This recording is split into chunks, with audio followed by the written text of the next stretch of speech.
আসসালামু আলাইকুম প্রিয় শুভাঙ্গী। আপনারা যারা আগামী ২৫ তারিখ খাদ্য অধিদপ্তরের পরীক্ষা দিবেন, তাদের জন্য যে সাম্প্রতিকগুলো আসলে অবশ্যই আপনারা দেখে যাবেন, সেগুলোর একটা লিস্ট করার চেষ্টা করলাম।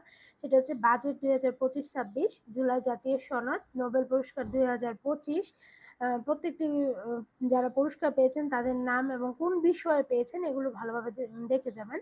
জাতিসংঘ সম্মেলন ২০২৫ যেটা ডক্টর মোহাম্মদ ইউনূস অংশগ্রহণ করলেন যে সম্মেলনে, সেটা আলোচিত সম্মেলন। জাতিসংঘ সম্মেলনটা A to Z পড়ার চেষ্টা করবেন। সাংহাই সম্মেলন, ব্যালন ডি'অর পুরস্কার। প্রত্যেকবার যে ব্যালন ডি'অর পুরস্কার পান মেসি, এবার কিন্তু তিনি পান নাই। এটা হচ্ছে মনোযোগ দিয়ে দেখে যাবেন।